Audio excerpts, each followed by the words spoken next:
Ce site est lié à Charles Gordon, un général anglais.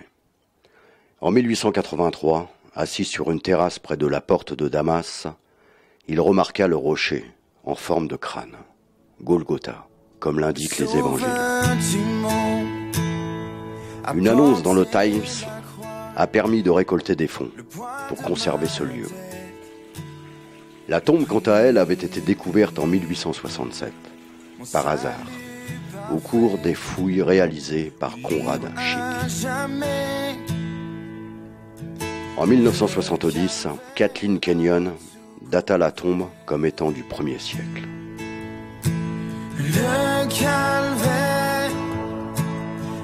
Regardez. Vous voyez un lieu, n'est-ce pas?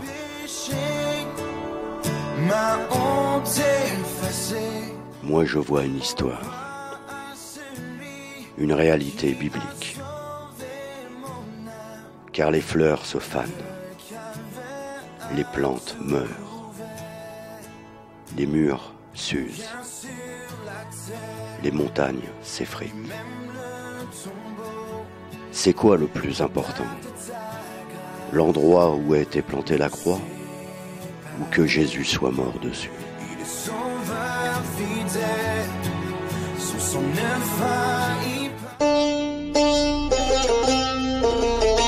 Jérusalem, Jérusalem, magnifique ville d'Israël.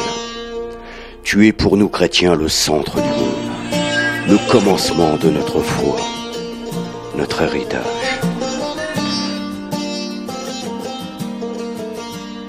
D'où que vous veniez, quelle que soit votre culture, vos croyances, cette ville ne vous laissera pas indifférent. Et si vous êtes chrétien, vous allez être submergé d'émotions. C'est la terre de Jésus. Chaque coin et recoin de cette ville est marqué par l'histoire de la Bible, par l'histoire de Jésus. Beaucoup de chrétiens viennent ici pour en quelque sorte marcher sur les traces de Jésus. Mais 2000 ans nous séparent de l'époque de Jésus. Peut-on vraiment marcher aujourd'hui où Jésus a marché? Venez, suivez-moi, nous allons tenter l'expérience. À quelques mètres d'ici, s'est joué le destin de l'humanité. Venez, suivez-moi. Regardez, un beau jardin, une atmosphère authentique du temps de Jésus. Lieu d'accueil, de méditation pour tous, chrétiens ou non chrétiens. Ici, nous sommes les témoins de l'histoire de notre salut. Une incroyable histoire, dramatique et magnifique à la fois. Une histoire unique qu'aucun homme n'aurait pu imaginer, aucun cinéaste, aussi talentueux soit-il. C'est une histoire d'amour extraordinaire entre Dieu et son peuple, entre Dieu et l'humanité. Cette histoire commença avec une naissance annoncée, des centaines d'années plus tôt, par les prophètes. Car un enfant nous est né, un fils nous est donné, et la domination reposera sur son épaule.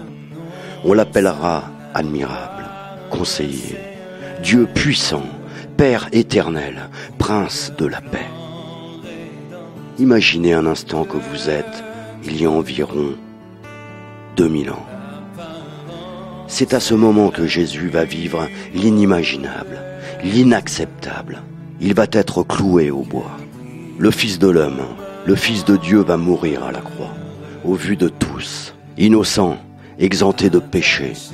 Il a accepté le mépris, l'humiliation. Il s'est chargé de nos douleurs.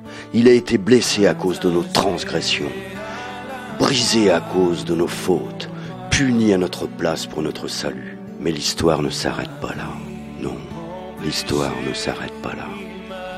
Ici, Jésus fut enterré dans ce tombeau à l'époque encore neuf, acquis selon les Écritures par Joseph d'Arimathie. Les évangiles nous enseignent que Marie de Magdala, Marie, la mère de Jacques et Salomé, se rendirent au tombeau, de grand matin, 3 jours après la mort de Jésus. Mais quand elles levèrent les yeux, elles s'aperçurent que la pierre, qui était grande, avait été roulée. Elles pénétrèrent dans le tombeau, virent un homme assis à droite, habillé d'une robe blanche. Et elles furent épouvantées. Il leur dit, « N'ayez pas peur. Vous cherchez Jésus de Nazareth, celui qui a été crucifié. Il est ressuscité, il n'est pas ici. Voici l'endroit où on l'avait déposé. Regardez, il est vide. » Attaché à la croix pour moi. Attaché à la croix pour moi. Oui, Christ est mort, mais bien plus, il est ressuscité. Il est à la droite de Dieu, et il intercède pour nous. Il n'y a donc maintenant aucune condamnation pour ceux qui sont en Jésus-Christ. Il suffit de croire que Jésus est mort pour toi et tu seras sauvé. Il est monté au ciel, c'est vrai. Mais il ne nous abandonne pas. Par son esprit, il est avec nous tous les jours, jusqu'à la fin du monde, jusqu'à ce qu'il revienne. Mais ça, c'est une autre histoire.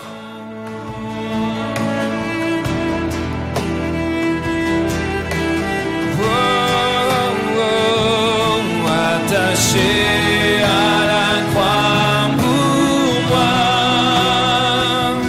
Attaché à la croix pour moi.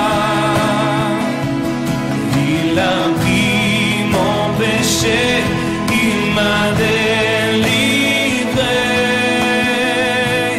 Attaché à la croix pour moi.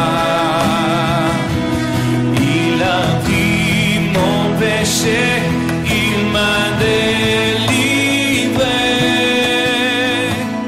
attaché.